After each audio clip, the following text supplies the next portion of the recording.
नमस्कार,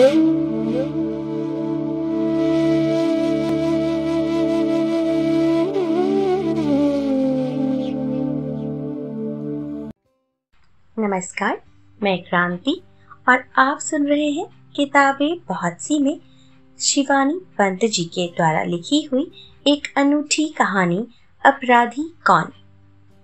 अमला बार बार बाहर आती और अपने सजे बंगले की अनूठी सज्जा देखकर स्वयं ही मुक्त हो जाती। रंगीन नीली मध्यम रोशनी के लट्टू पेड़ की हर पत्ती पर जुगनू बने चमक रहे थे। शामियाने की रंगीन छांव में कई सोफे और कुर्सियां मंडलाकार घेरे में रखवाते श्याम बिहारी एक साथ कई निर्देशन देते किसी कुशल बैंड मास्टर की भांति हवा में दोनों हाथ उठा उठा कर गिरा रहे थे। अमला को पति की हड़बौंग देख हंसी आ गई। एक तो वैसे ही सामान्य सी घटना से वह उत्तेजित हो उठते थे। उस पर आज पहली पुत्री का विवाह था, पर पति से कहीं अधिक मात्रा में आश्वस्त हो बारात की प्रतीक्षा वह कर रही थी। आखिर घबराती भी क्यों? सब ही कुछ तो दे रही थी कनक को। फ्रिज, रेडियोग्राम, फिएट और फिर एक तगड़ा सा चेक। बीसियों भूखी शेरनी सी माताओं के मुख से वह अपने भावी जमाता का पुष्टग्रास लुभावने दहेज के बूते ही तो छीन पाई थी। उसकी कनक सांवली थी, पर इस युग में क्या जमाता भावी पत्नी का रंग देखता है? उसे तो अब भाभी ससुर के ओहदे का रंग ही अधिक आकर्षित करता है। जहाँ तक इसका प्रश्न था, श्याम बिहारी अपने ओहदे के चोखे रंग से किसी भी सुपात्र को चुंबक की भांति खींच सकते थे। एक तो वे कमिश्नर थे, उस पर ICS। हम ICS अब रीवा के अलभ्य सफेद शेरों की भांति अपने वंश वृद्धि की क्षीण संभावनाओं के कारण अनमोल हो उठे हैं। ये प्रायः ही हंसकर अमला से कहते रहते। आज तो उन्हें बात करने की भी फुर्सत नहीं थी। सुबह से जनवासे का ही प्रबंध देख रहे थे। नाव, तंबोली, धोबी सबके तंबू तन चुके थे और तीनों किसी अंतरराष्ट्रीय प्रदर्शनी के विभिन्न स्टॉल में खड़े अधिकारियों की ही तत्परता से मुस्कुरा रहे थे। यह भी इस अनोखे युग का एक अनोखा रिवाज चल पड़ा था। आएंगे छैला बाराती बनकर, पर दर्जनों घड़े से निकाले गए सूट इस्त्री करवाने कन्या के पिता के यहाँ ही लाएंगे। जिसे देखो वही हजामत बनवाने बैठ जाएगा, चाहे घराती हो या बाराती। मुफ्त का चंदन घिस मेरे नंदन। हाँ, इसे कहते हैं। कहीं बारातियों के आने के पहले ही सब पान निगोड़े घर ही के मेहमान न चढ़ डालें। अमला मन ही मन भुनभुना रही थी। एक तो घर के ही मेहमानों ने 4 दिनों से उसका पटरा बैठा दिया था। 5 दर्जन तो बच्चे ही भिनभिना रहे थे। उस पर देवरानी, जेठानी और चचेरी ममेरी नंदों के नखरे। उफ, उन्हें देख देख कर तो उसका खून खौल रहा था। इसी से भागकर बाहर गई थी। बरेली वाली ममिया सास को लहसुन प्याज की बदबू से दिल के दौरे पड़ने लगते थे। उनका कमरा अलग करके उठी ही थी कि 2 चचेरी नंदों में बच्चों को लेकर भयानक युद्ध छिड़ गया था। दोनों सगी बहनें थीं, पर आज आमने सामने तनी रणचंडी ही तो बन गई थी। उन्हें छुड़ाकर अलग किया तो इसकी स्विस भाभी एक ही पेटीकोट और बिना बाहों के ब्लाउज पहने अर्ध नग्नावस्था में अर्दली चपरासियों के सामने साड़ी पहना देने का अनुरोध करने आ धमकी। पिछले माह उसका छोटा भाई विदेश से एक लंब तड़ंगी ब्याह कर ले आया था। अब क्या करती बेचारी अमला? भाई को बुलाती और भाभी को कैसे छोड़ देती? उसकी ताड़ सी देह में साड़ी लपेटना आकाश में चंदोवा टांगना था। साड़ी पहनाते ही वह चटपट बाहर निकल गई थी। बारात भी तो आती ही होगी। उसने घड़ी देखी, अभी देर थी, पर बारात के आने से भी अधिक चिंता उसे एक और किसी व्यक्ति के आने की थी, और वह थी उसकी फ्रांस प्रवासिनी ननद मीना, जो पूरे 20 वर्ष बाद मायके लौट रही थी। कभी यह ननद उसकी प्राण प्रिया सखी थी, वही उसे सिर आंखों पर बैठाकर इस घर में लेकर आई थी। उसकी सास ने तो दूसरी लड़की पसंद कर रखी थी। कुछ दिनों तक दोनों की मैत्री मोहल्ले भर की स्त्रियों में हृदयों में विष घोलती रही। दोनों एक से कपड़े पहनती, हंसती खिलखिलाती, एक दूसरे की बाहों में बाहें डाले फिरती। फिर जैसा प्रायः ऐसी प्रगाढ़ मैत्री का अंत होता है, वैसा ही हुआ। अचानक दोनों में ऐसी ठनकी कि आंखों ही आंखों में नंगी तलवारें लपलपाने लगी और दो टूटे हृदयों की दरार मीना की विदा तक नहीं जुड़ी। झगड़े का सूत्रपात हुआ था आभूषणों को लेकर। मीना की विधवा माँ का पूरा गहना एक सामान्य सी पोटली में बंधा काठ के बक्स में पड़ा रहता। कई बार पुत्र के समझाने पर भी वे बैंक में रखने को राजी नहीं हुई, तो खींचकर श्याम बिहारी ने कहना ही छोड़ दिया। पर इधर उनका अधिकांश समय तीर्थ यात्रा में ही निकलने लगा था और वे एक एक कर अपने आभूषण कभी बद्रीनाथ चढ़ा आती तो कभी रामेश्वरम। एक दिन अमला और मीना ने मंत्रणा की, जैसे भी हो अम्मा के इस धार्मिक औदार्य के सैलाब को बांधना ही होगा। अम्मा जी, अब मीना की सगाई हो गई है, आप ऐसे गहने मत लुटाइए। अमला ने एक दिन सास को रोक दिया। हाँ अम्मा, आज फैसला कर ही दो। क्या मुझे दोगी और क्या भाभी को? मुंह लगी मीना ने दोनों बाहें अम्मा के गले में डाल दी। कहीं ऐसा ना हो कि कभी इस करम जली पोटली के पीछे हम दोनों लड़ ही पड़े। अमला हो कर हंस उठी। तब तक दोनों नंद भाभी अटूट मैत्री के इस रस सागर में आकांठ डूबी थी। इसी से कला की काल्पनिक संभावनाओं का प्रसंग भी हास्यास्पद लग रहा था। ला मरी, निकाल ला पोटली, आज ही बांट बूट कर झगड़ा निपटा दूं। अम्मा ने चाबी का गुच्छा हंसकर पटक दिया था और मीना चटपट पोटली निकाल लाई। उफ, कैसे कैसे भारी गहने थे। टोंक, मगर, अनंत, जयपुरी झूमर, रामपुरी मछलियां, चंद्रहार, बेसर और कुंदन की पौंची। मीना के नाना सिविल सर्जन थे। अम्मा इकलौती पुत्री थी, इसी से नाना ने गहनों से लाद दिया था। सबसे विलक्षण आभूषण था एक लंबी नीली मखमली डिबिया में बंद नागिन के आकार की लचकती करधनी। इसकी जालीदार नक्काशी पहले भी कई बार नंद भाभी को झुमा चुकी थी, पर तब ईर्ष्या का सर्प फन फैलाकर दोनों में से किसी एक को भी डसने नहीं दौड़ा था। आज दोनों के कलेजे एक साथ धड़क उठे। पता नहीं अम्मा करधनी किसे देंगी।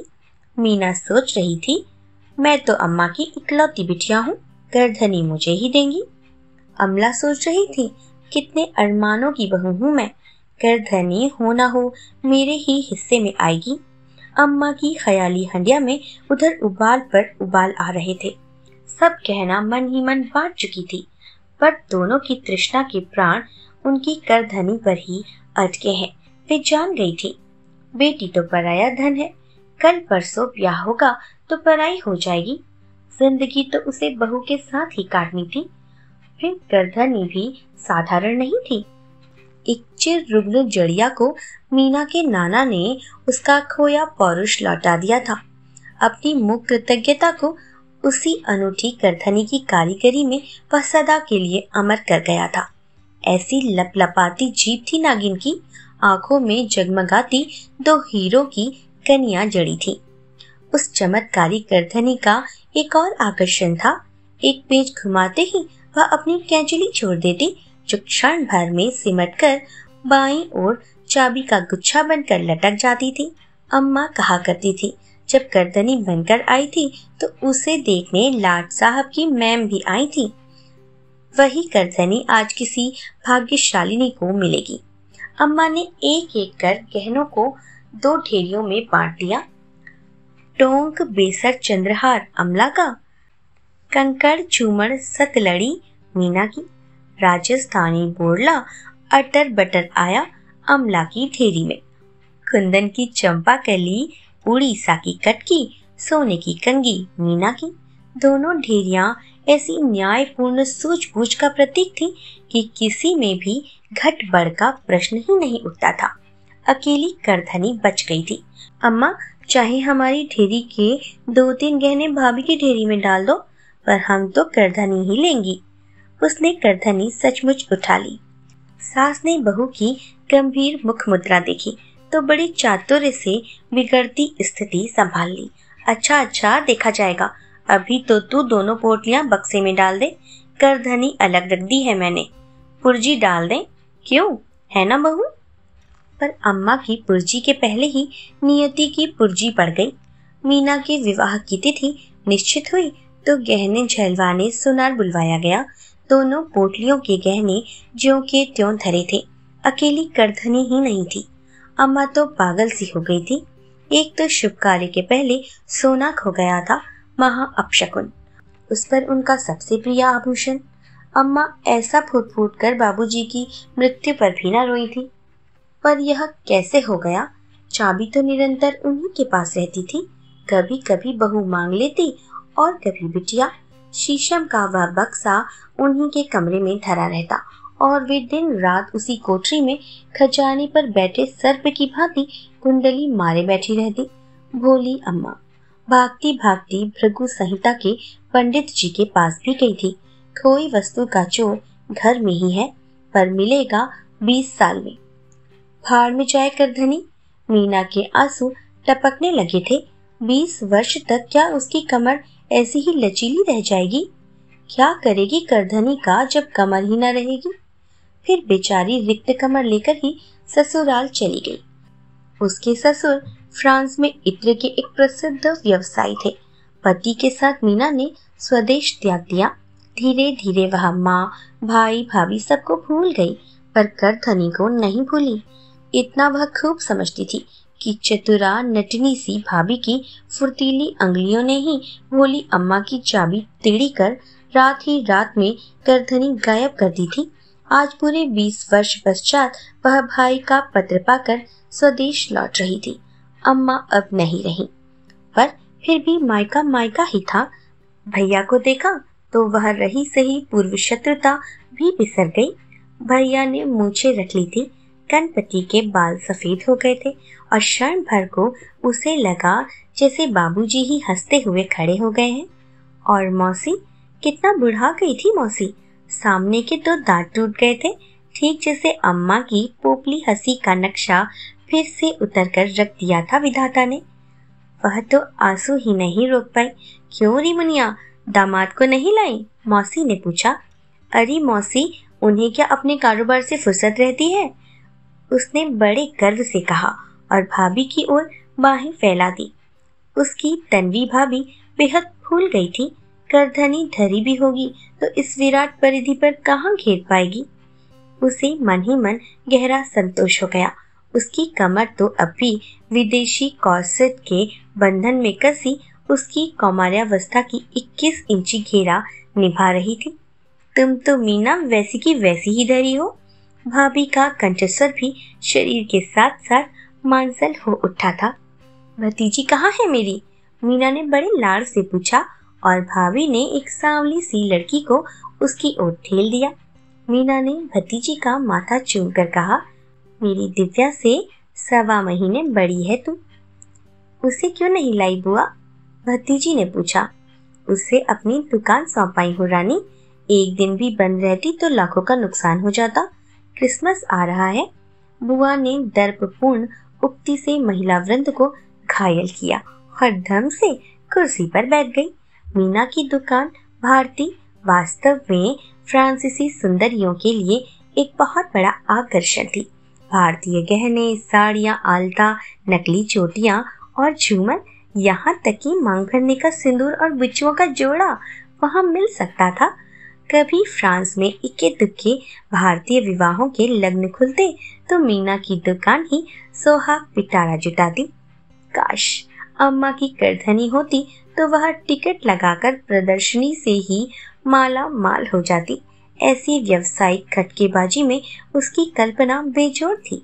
कुल जमा 3 दिन के लिए आई हूँ भाभी। इधर तुम्हारी रानी विदा हुई और मैं उड़ी फ्रांस को। अपने तीक्ष्ण रंगीन नखों को उसने चिड़िया के उड़ जाने की मुद्रा में चमकाकर भतीजी को बुरी तरह प्रभावित कर दिया था। जयमाल का समय हुआ तो अतिथियों की दृष्टि सलोनी दुल्हन के चेहरे पर टिकने के बजाय उसकी प्रौढ़ा बुआ की सांवली गर्दन पर जम गई। मीना एक अद्वितीय हीरो का हार पहने द्वार पर खड़ी मुस्कुरा रही थी। फुसफुसाहट तीव्र हो उठी। कैसे जगमगा रहे हैं? असली हीरे के हैं। चल हट, विदेशी नकली हार भी तो ऐसे ही जगमगाते हैं। पिछले साल मेरा छोटा भाई मॉन्ट्रियल से लाया था। नहीं नहीं, फ्रांस में इनके ससुर का लाखों का व्यापार है। इनकी भी तो दुकान है। क्या बेचती हैं?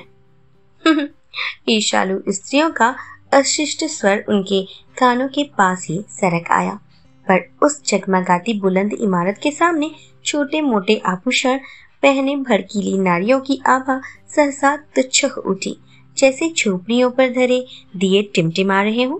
क्यों री मुनिया, हार तो असली लगे है, 8-10 हजार का तो होगा ही। मौसी ने बड़ी ललक से हार के लोलक को हाथ में ले लिया। 80 हजार का है मौसी, मीना ने कुछ ऊंचे ही स्वर में कहा। अपनी दामी आभूषण का मूल्य बताने में क्या नारी कभी चूकती है?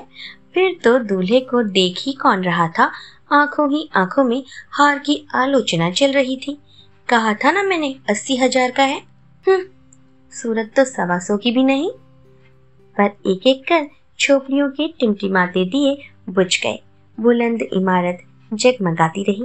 दूसरे दिन बारात विदा हो गई और अतिथियों के बिस्तर बनने लगे। एक तो लड़की के विवाह की रौनक विद्युत छटा की क्षण भर में लुप्त हो ही जाती है। उस पर गृहस्वामिनी भी अतिथियों को रोकने के मूड में न थी। मीना ने भी भाभी के तुच्छ स्वभाव को परख लिया था। उसने जाने का प्रसंग उठाया तो अमला ने औपचारिक स्नेह की सामान्य दलीलें दी। फिर मान गई। बाजार से तुम्हारे लिए मेवे और ताजी मिठाई लेती आऊं, कह वह झोला लेकर चली गई। तो मीना विवाह के बाद पहली बार घर में अकेली रह गई। जाने के पहले मायके की ममता और घनेरी हो आई। घूम घाम कर वह अम्मा का बचा कुचा सामान देख रही थी और स्मृतियों के पट खुलते जा रहे थे। बाबूजी की आराम कुर्सी, अम्मा का पीढ़ा, उसका बोर्डिंग का सहचर काला स्टील का बक्सा। सहसा वह ठिठक गई। शीशम का वह बक्सा जिसके अभेद ताले को बिना खोले ही किसी कुशल हुंडनी ने गर्दनी गायब कर दी थी। बड़े लाड़ से उसने ताले को हाथ में लिया और न जाने किस ममता के अदृश्य स्पर्श से ताला खट से खुल गया। शायद बाजार जाने की हड़बड़ी में भाभी ठीक से बंद नहीं कर पाई थी। देखूं भाभी इसमें अब क्या रखती हैं?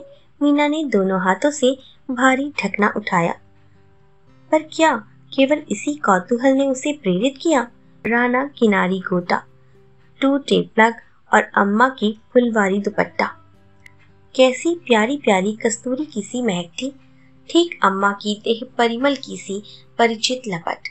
बड़े लाड़ से भावुकता के आवेश में उसने दुपट्टे को गालों से लगाने के लिए उठाया तो एक भारी सी पोटली भी उसी के साथ साथ उठ गई। उसका कलेजा उछलकर बाहर आ गया।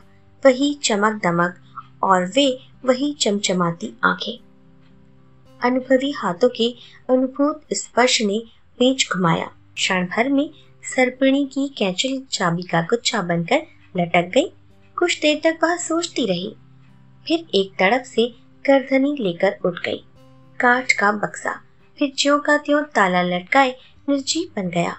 भाभी लौटी तो मीना अपनी साड़ियों की तह लगा रही थी। भोले चेहरे पर एक शिकन भी तो नहीं उभरी। हाय मीना, तुमने अभी से सामान बांध लिया? अमला ने पूछा और हाथ का बैग जमीन पर पटक नंद के गले में बाहें डाल धम्म से वहीं बैठ गई। हाय मत जाओ मीना, इतने सालों में तो लौटी हो, वह रुआ से स्वर में बोली। मन ही मन वह जानती थी कि ननद का एयर पैसेज भी बुक हो गया है और वह रुक नहीं सकती। इसी से वह दुलार भरा बनावटी आग्रह कर रही थी। मैं जानती हूँ, उसने रुमाल से आंखें पोंछी, तुम अभी भी हमसे रूठी हो। उस सड़ बिल्ली करधनी का सत्यानाश हो जिसने हमें चीर कर धर दिया। तुम्हारे भैया की कसम खाकर कहती हूँ मीना, मैंने उस हरामखोर महाराजिन को रात के 2 बजे अम्मा के कमरे से निकलते अपनी आंखों से देखा था। सच भाभी? मीना को बड़ा आनंद आ रहा था। सांप का पैर आखिर सांप ही पहचानता है। फिर तुमने पकड़ क्यों नहीं लिया बच्चात को? हाय, मेरा कलेजा तो तुम जानती हो एकदम पिद्दी का सा है। सोचा एक तो अम्मा के कोने में महाराजिन आई थी, उतना मानती थी अम्मा उसे, कहीं करधनी नहीं निकलती तब। भाभी के चेहरे पर ऐसा बचपना खेलने लगा जैसे दूध के दांत भी ना टूटे हों। हाय रे मेरी पिद्दी।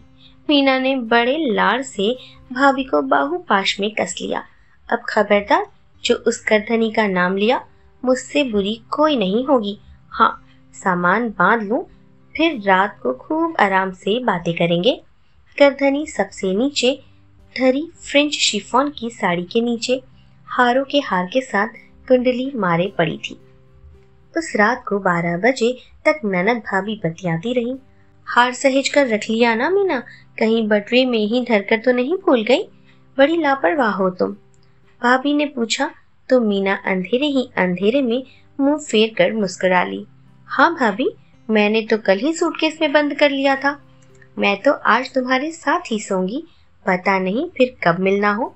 वह कूद कर मीना से लिपट गई। सुबह उठी तो भाभी उठकर उसके साथ धरी जाने वाली पकवानों की टोकरी सजा रही थी। भाई भाभी उसके साथ स्टेशन पर भी आए और तीनों ऐसे ठीक समय पर पहुंचे कि सामान लगाते ही गार्ड ने हरी झंडी दिखा दी। बड़ी हड़बड़ी में मीना द्वार पकड़कर ही खड़ी रह गई। अपने वातानुकूलित डिब्बे में वह अकेली थी। दामी चीज लेकर सफर कर रही हो मीना, सूटकेस को सिरहाने धर लेना। भाभी उसके साथ ही आकर फुसफुसाई तो मीना का चित्त पश्चाताप से खिन्न हो गया। कितनी नीच थी वह। 20 वर्ष पहले भाभी ने उसकी गर्दन पर छुरी फेरी थी, आज वह उसी जघन्य अपराध को दोहरा रही थी। अब तो उसके जी में आ रहा था वह गर्दनी निकालकर भैया भाभी के चरणों में लौट अपना अपराध स्वीकार कर ले। विदा की वेला पुनः अम्लान हो उठी, पर गाड़ी स्टेशन छोड़ रही थी। किसी भी भावुकता के लिए अब समय नहीं था। भाई और भाभी की आंखें गीली हो आई थी। अमला बुरी तरह नाक छिछोड़ती सिसक रही थी। मीना भी अब अपने को रोक नहीं सकी और बच्चों की भांति सुबक उठी। 1 घंटे बाद तूफान धड़धड़ाती पटरियों का कलेजा रौंदती चली जा रही थी और मीना दोनों हाथों से माथा पकड़े शून्य दृष्टि से अपने चारों ओर बिखरे साड़ियों के अंबार को अविश्वास से देख रही थी। वह बार बार एक एक साड़ी को झटक रही थी। यही क्रम वह पिछले 1 घंटे में 20 बार दोहरा चुकी थी। नहीं, कहीं नहीं थी। आखिर सुई तो थी नहीं। रात भर भाभी उसकी डल बाहियों में घेर कर सोई थी। चाबी का गुच्छा पार करने में उन अद्वितीय उंगलियों ने फिर अपनी प्रतिमा का प्रदर्शन कर दिया था। करधनी तो गई ही, साथ में उसके हीरो का हार भी ले गई। अब वह अतुल को क्या मुंह दिखाएगी? जल्दी जल्दी में बीमा भी तो नहीं करा पाई थी, फिर मायके में गहने की चोरी। क्या कुछ कम लज्जास्पद घटना है? अब क्या करे? फिर क्या मायके लौट जाए? क्या कहेगी भाभी से? यही ना कि भाभी तुमने मेरे हीरो का हार चुरा लिया। पर भाभी तो पलट कर जिह्वा का घातक प्रहार सिद्ध कर सकती थी। मीना, क्या तुम मेरी करधनी चुरा कर नहीं भागी? उसके हीरे का हार केवल लोलक ही बेचने पर भाभी के पूरे खानदान की बेटियां ब्याही जा सकती थी। हाय, कितने छोटे अपराध की कितनी बड़ी सजा दे गई भाभी। कहानी यहीं पर समाप्त होती है। अगली कहानी में जल्दी ही आपसे मिलूंगी। तब तक के लिए स्वस्थ रहें, सुरक्षित रहें। अलविदा।